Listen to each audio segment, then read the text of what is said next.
Okay, go ahead. Go ahead. You want me to start? All right. Uh, this is a dialogue between Bob and Joe on May 26, 1991. Okay. We just want to talk a little bit about past history of the family and family members, so that all the am I talking enough?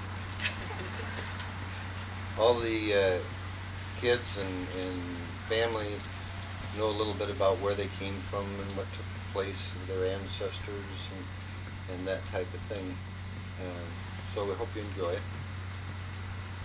So that here we are in our front porch in Scott Street, Erie, Pennsylvania, and so we've been planning for a while to see if Joe's story and mine coincide. And if not, then you'll have to be the judge, because this is the best we know about it. It ain't gonna get any better It either. ain't gonna get any better. So, but our story kind of begins in Alaska, and as you might imagine, our recollection is kind of fuzzy. And but I was born in 1932, and April 12, 1932, and Joe, you were born. You were born in Juneau, Alaska, Yes. and I was born in Spokane, Washington in 1935, Uh-huh. and returned immediately back to Alaska.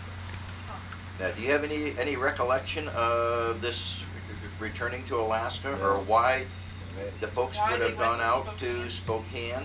I don't. The only thing I can think of is that Dad wanted to find a good hospital for Mom to have children in. And at that time, the only hospital was in Juneau, Alaska, and it wasn't a real big hospital; it was a small hospital. And so I think it was his concern for her that she had the best care. Because there was an army base. Because that's the way our father was. He was always very concerned with Mom. Took excellent care of her. So, as far as we know, then that Dad would have had to have gotten out of the Army to go from Haines to Spokane. No, he was still in the Army. Okay. So he must have, you know him, he must have worked around where he got in a temporary assignment, or somebody did him a favor or something like that, that he got Mom down there, because they were there for a short time. Well, that was Fort George Wright, as I Right, remember. that's correct. But I thought they were there for a year or so. That after you were born, and then you guys, and then we all came back up to Haines. I don't know. I Okay. can't remember anything being said, how long they were, but you might be right. Because they talked a lot about Fort George Wright. They talked. He talked about doing a lot of hunting and fishing. And so, anyway, we came back to Haines, and so, because you were born in 1935, so that would have meant, in 36, 37, somewhere in there, that was back in Haines. Right. And then we had in Haines, our father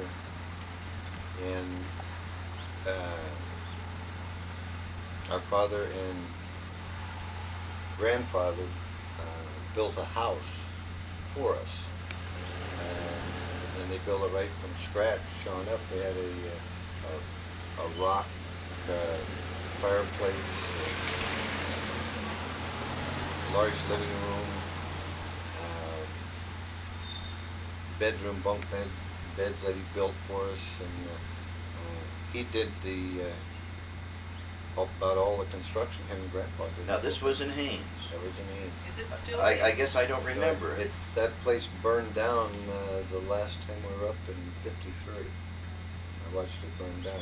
Huh. Now, that wasn't the house that they had rented out to a preacher, That was and the preacher remodeled the whole house unbeknownst to us. He took some walls out that were bearing walls, Okay. and the roof sagged, and some mannerisms that really detracted from the building. It was an excellent building when you consider the resources he had to use, and it was sit on a side hill, real steep hill that we used to use for sledding, and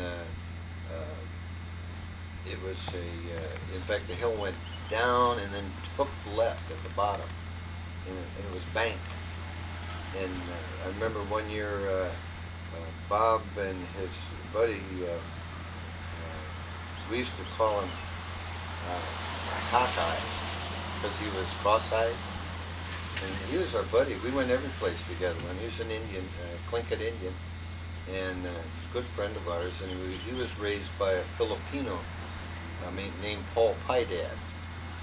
And Paul Pydad also adopted two other children, native children also. One was Popeye Pydad, and the other one, I can't remember his name. Not Superman. You know, Superman.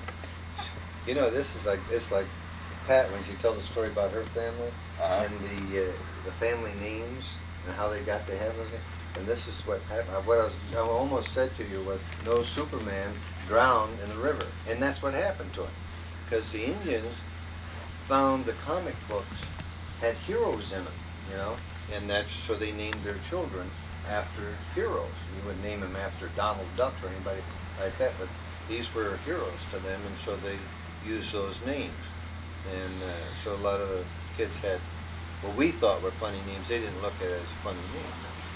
Very masculine, to say that. So this house then, that you say that, you know, because I didn't remember that Dad was, you know, and Joe Chisel was involved in building. This was then right above where the Barnetts used to live. Right. That's where that road went down and then hooked left. Yeah. And went all the way to the back, right across from the Indian school. Right. And that's where the Barnetts lived. And there was also a well down there, because I remember sometime or another us having to go down to the well and get pails of water to bring up to the house. Which says, I'm not sure if we had a well, or it could have been that the town water, which wasn't very reliable,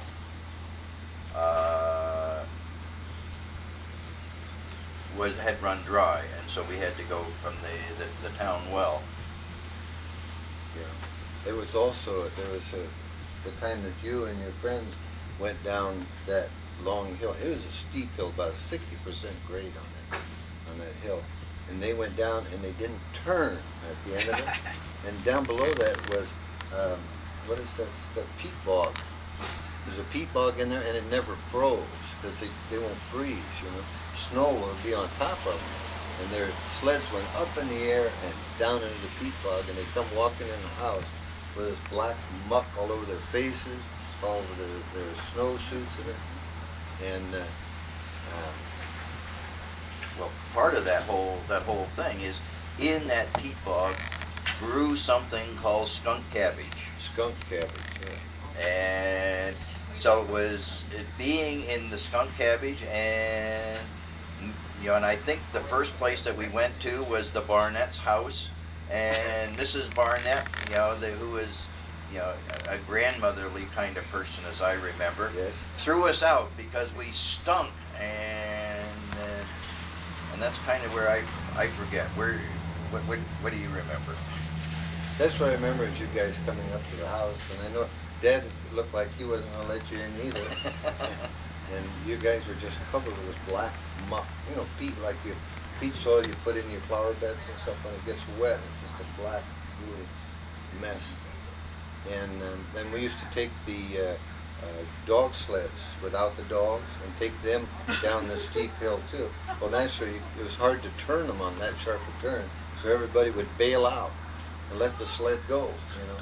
Well, as I remember, one of the other things about, you know, this skunk cabbage is that after we, you know, we're this filthy black stuff all over us, and we stunk like cow manure, and so Mrs. Barnett thought that we had messed in our pants, or we had done, you know, whatever it was, you know, that it was a bad scene, and she made a bad scene about us, not letting us into the house, and thinking that something pretty, that we had really messed up. I remember, and that Dad said something about you guys being in the sewer. Okay. He thought that the sewer line had broken. You guys hit the sewer or something. And they had the old sewers up there that were wood wrapped with wire, like a barrel type of thing. And so it was very common for them to break and ooze out or rot out and stuff like that. Even, talking about the sewer lines like that, but in a much smaller way, maybe 6 inches or 8 inches, is also the water lines. And the water used to come by wooden pipes down from the ranch down into town.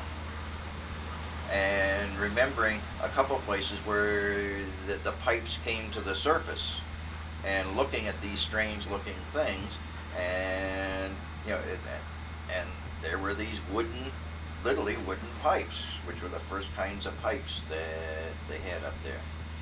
He used to have trouble getting the water there because they would tap a lake up on the hill, a pond, whatever, and it wouldn't be deep enough.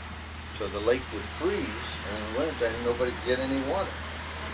And so our city fathers were busy doing this all the time, and Grandpa used to be griping at them all the time that they really didn't know what they were doing, and a lot of them didn't know what they were doing because it wasn't their line of work. So then they were tapped into the Army Post Reservoir over there. Right.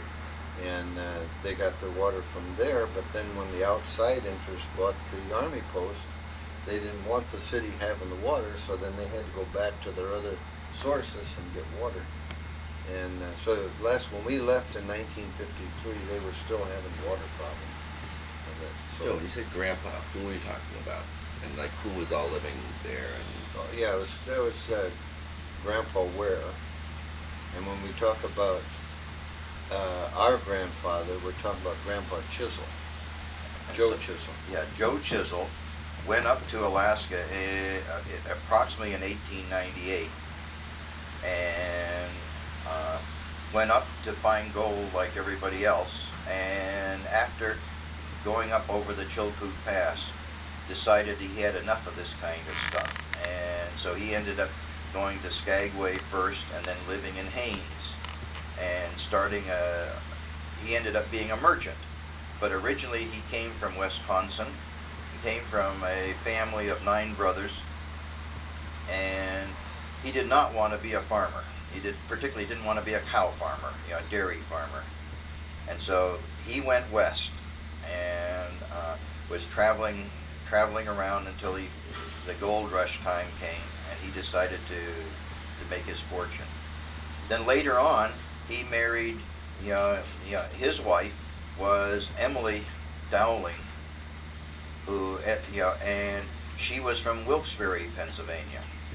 And we found out that they were married in St. Louis. Where? Indiana? Yeah, Somewhere in Indiana. Maybe the next episode we'll figure out where. And we're not quite sure why it was Indiana, why they got married there rather than someplace else. But they got married there. Then Grandma, Emily Dowling Chisel, went to Haines, and we learned afterwards that Emily was a milliner and made hats in Wilkes-Barre. Came from a very nice family, a nice schooling. In what school? In a famous school in Wilkes-Barre. Something Academy. Across the river. Right on. But anyway. Well, we can fill that. She was one of twins. Yes. And the other twin passed away, and they were written up in a newspaper when they were born. Both of them were the size of an old-fashioned milk bottle when they were born.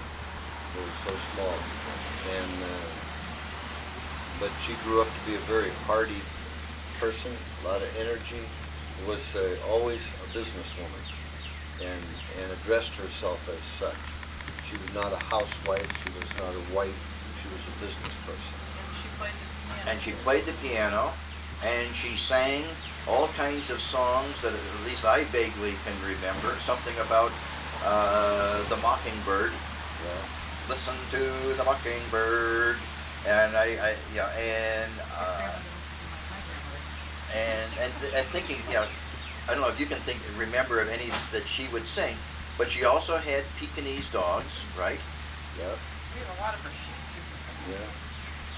But she played a lot of the tunes of the times, a lot of show tunes, and she sent away and got the, Sheet music. was on a regular basis, and I know this really thrilled Grandpa because he would rather she'd been working in the store and helping him out, but it was mostly my mother and Grandpa ran the store, and she kind of played the piano during the church, belonged to a lot of this different society and organizations, and Gave lessons. gave lessons, and Yeah, that was. and helped Yeah. Grandpa spend his money. It was But that was always a big conflict apparently. Yeah, Grandpa was expecting that he married somebody who could help in the store because Grandpa thought his way to make a living was to be a merchant. And so he started almost from the very beginning, having one of the first stores in Haines. And at the same time, he was a miner, a prospector, and so we still have the leftover records and things.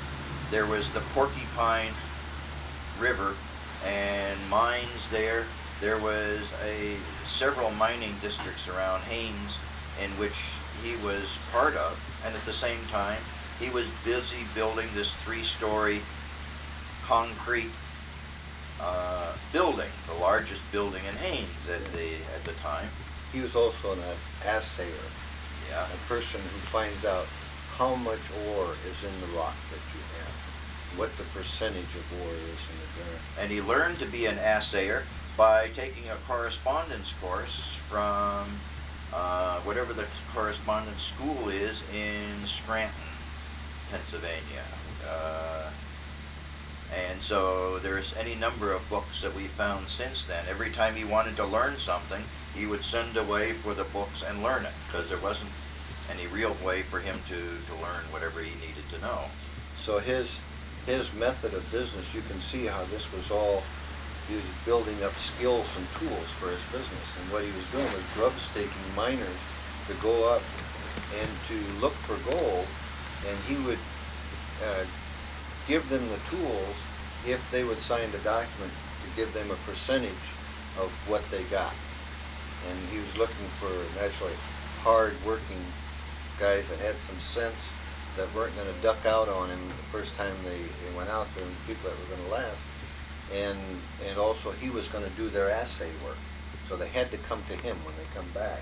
So he had it pretty well covered on what was going on. So he would give them their supplies, their foodstuffs and so forth, and their tools, their picks and shovels, and whatever they needed for that, and their pans, pan gold and that, and for a piece of what they were going to take back. But unfortunately, he didn't see many of these people ever return. But this was an original kind of handout that people would come knock on his door and say, Joe, let me tell you, I've got this really great mine that I know where the gold is up there. If I just, had somebody to help me. And Joe Chisel would say, sure, how much do you need? And you'd load up the packs and all of the rest, and away they would go, and never see him again. But it sounded great. And Mom would say that he would never loan money to people unless he felt they were hardworking people. He only loaned money to hardworking, and they had proved themselves. Like they came to town and were doing some work, and they were hardworking. They were working 12 to 18 hours a day, and they had proven themselves to be. But at the same time, being a merchant in town, which sold hardware as well as groceries and the rest, is that almost everybody who comes, where there's a merchant in a small town, is you have a book in which you put people on credit, and particularly the Indians and as well as other people, is that when they couldn't pay, obviously they had to eat, and so you put them on credit with the promise that when work gets good that they will pay you back, and an awful lot of people paid back whatever they had borrowed. And Mom used to talk about the Indians, how they used to come there when he was first there, and they would be in their full Indian dress. And the Tlingit tribe was one of the most fierce tribes of all Alaska. And